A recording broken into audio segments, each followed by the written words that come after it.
श्रीराम समर्थ. समास 7वा. कवीश्वर स्तवन. माणसामध्ये प्रत्यक्ष परमात्मा स्वरूप होण्याची पात्रता आहे. हे ध्येय पदरात पडण्यास त्यांच्या अंतर्यामी एरवी सुप्त असलेली प्रतिभा नावाची शक्ती जागी व्हावी लागते. संत आणि कवी यांच्या अंतःकरणात प्रतिभा जागृत असल्याने दुसऱ्याच्या अंतःकरणातील सुप्त प्रतिभा ते या जागी करू शकतात.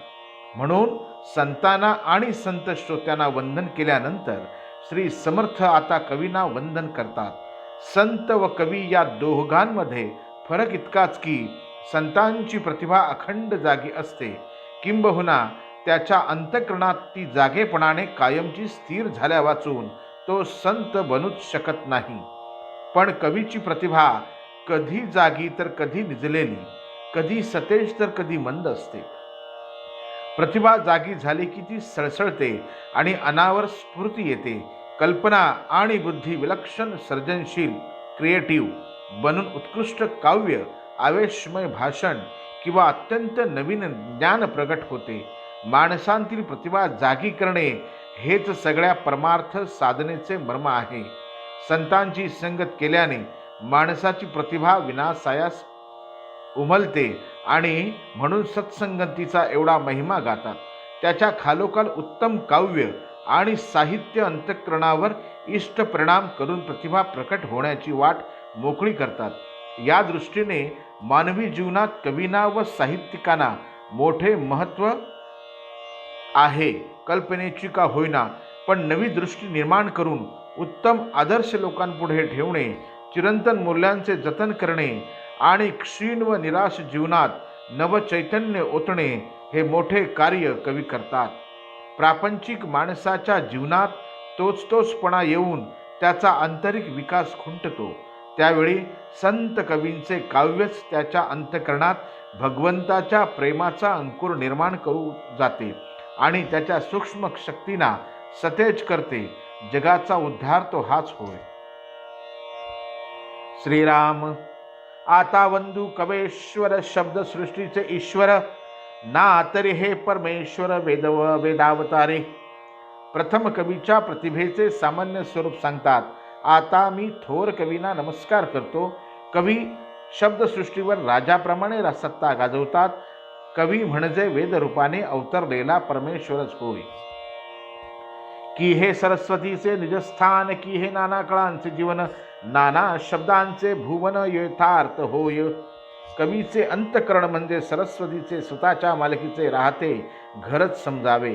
कवीला सरस्वती पूर्ण वश असते, ती त्याच्यापाशी सदैव राहते. नाना प्रकारच्या कलांना कवी जिवंत ठेवतो आणि अगदी खऱ्या अर्थाने कितीतरी शब्द कवीच्या हृदयात येऊन राहतात.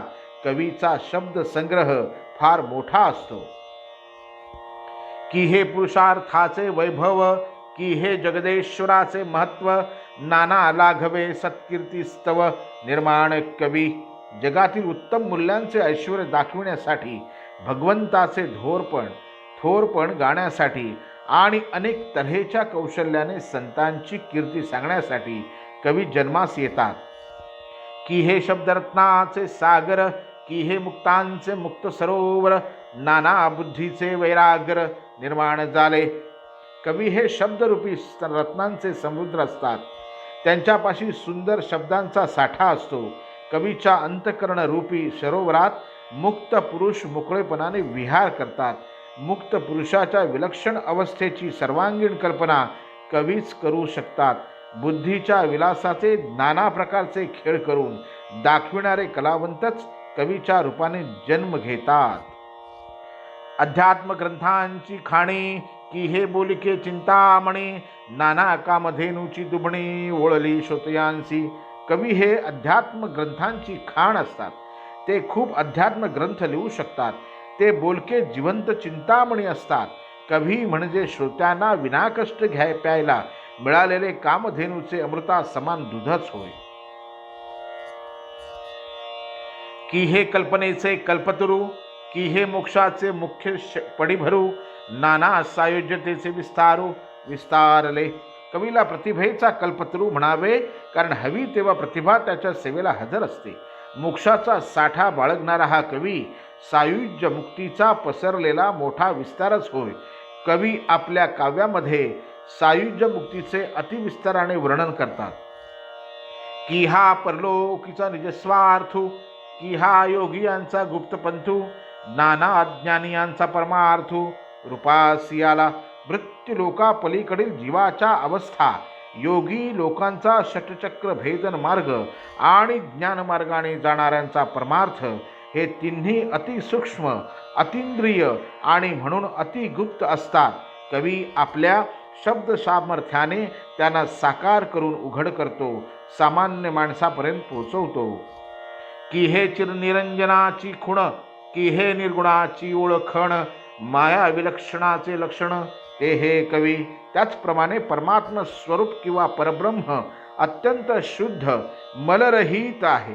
ते त्रिगुणांच्या बाहेर असते, मायेच्या पलीकडे राहते. माणसाची कल्पना व बुद्धी तेथे लटक्या पडतात, शब्द तेथे पोचू शकत नाहीत. तरी कवी आपल्या काव्यशक्तीने त्यांची खूण सांगतो, ओळखण करून देतो आणि त्याचे लक्षण समजावून देतो. की हा श्रुतीचा भावगर्भ, की हा परमेश्वराचा अलभ्य लाभ, ना तरी होय सुलभ निजबोधे कविरूपे. कवी श्रुतीला काय सांगायचे आहे हे गुढ उकलतो. कवी भेटणे म्हणजे जणू काय परमेश्वराचा अलभ्य लाभ होणे. कवीच्या सहवासाने आत्मज्ञान सुलभ होते. कवी मोक्षाचे अंजन, कवी साधकांचे साधन, कवी सिद्धांचे समाधान. निश्चयात्मक व्यक्तीवर व मानवी जीवनावर कवीचे होणारे परिणाम श्री समर्थ आता सांगतात. कवीच्या प्रतिभेने मुमुक्षूला नवी ज्ञानदृष्टी प्राप्त होते. साधन कोणते करावे ते साधकांना समजते आणि सिद्धांची समाधी अवस्था स्थिर होते. की कवी स्वधर्माचा आश्रयो, कवी मनाचा मनोजयो, कवी धार्मिकाचा विनयो विनय करते. कवीच्या प्रतिपादनाने स्वकर्तवाची जाणीव होते, मनोजयाचे उपाय समजतात आणि धार्मिकांना नीतीचे वळण लागते. कवी वैराग्याचे संरक्षण, कवी भक्तांचे भूषण, नाना स्वधर्म रक्षण, ते हे कवी. वैराग्याचे महत्त्व मनावर ठसवून कवी माणसांना वैराग्य पाळण्यास प्रवृत्त करतात. भक्तांचे महात्म्य वर्णन करून त्यांचा गौरव करतात आणि आचार धर्माची आवश्यकता सांगून धर्मरक्षण करतात. कवी प्रेमळांची प्रेमळ स्थिती, कवी ध्यानस्थांची ध्यानमूर्ती, कवी उपासकांची वाढकीर्ती विस्तारली. प्रेमी पुरुषांच्या प्रेमावस्था कवी शब्दांमध्ये गुंफतात. ध्यान लावणाऱ्या साधकांना भगवंताचा प्रत्येक अंतरी कसा येतो त्याची कल्पना देतात आणि भक्तांचे चरित्र सांगून त्यांची कीर्ती खूप वाढवतात. नाना साधनांचे मूळ, कवी नाना प्रयत्नाचे फळ, नाना कार्यसिद्धी केवळ कवीचेनी प्रसादे. कवी नाना प्रकारच्या साधनांची माहिती करून देतात, अनेक प्रकारच्या साधन फलांचे वर्णन करतात आणि इतकेच नव्हे तर त्यांच्या कृपेनेच निरनिराळ्या कार्यामध्ये यश प्राप्ती होते. आधी कवींचा वाग्विलास, तरी मग श्रवणे तुंबळे रस, कवचे निमती प्रकाश, कवित्वास भावे. कवीच्या वाणीचा विलास सुरू झाला. कवी काव्य बोलू लागला म्हणजे अनेक रस निर्माण होऊन ऐकणाऱ्यांचे कान अगदी तृप्त होतात. पूर्वीच्या कवींनी रचलेली उत्कृष्ट काव्ये वाचून नंतरच्या कवींची कविता शक्ती जागी होते.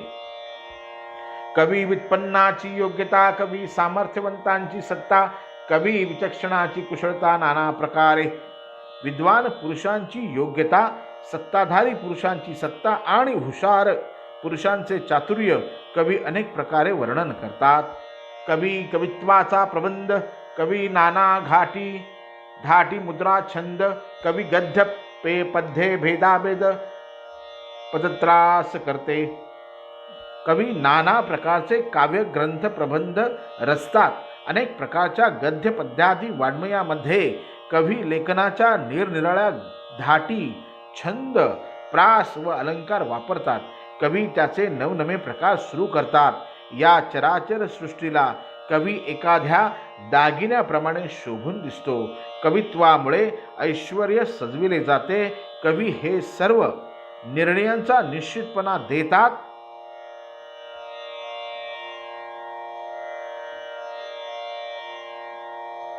कवी सभेचे मंडन, कवी भाग्याचे भूषण, नाना सुखाचे संरक्षण ते हे कवी. कवी सृष्टीचा अलंकार, कवी लक्ष्मीचा शृंगार, सकळ सिद्धीचा निर्धार ते हे कवी. कवी सभेला शोभा आणतात, भाग्याला भूषण देतात, नाना प्रकारच्या सुखांचे रक्षण करतात. कवी देवांचे रूप करते, कवी ऋषींचे महत्व वर्णिते, नाना शास्त्रांचे सामर्थ्य ते कवी वाखाणिती. अदृश्य देवांना कवी रूप देऊन दृश्य करतात, कवी ऋषींचे महत्व पटवून देतात आणि नाना शास्त्रांचे सामर्थ्य, अधिकार व स्थान समजावून सांगतात. नसता कवीचा व्यापार, तरी कैचा असता जगदोद्धार, म्हणून कवी हे आधार सकळ सृष्टीची. मोठमोठ्या कवींनी उत्कृष्ट काव्य रचली नसती तर जगाचा उद्धार झाला नसता. म्हणून संबंध मानव जीवनाला कवी हे मोठे आधार आहेत. श्रीराम समर्थ.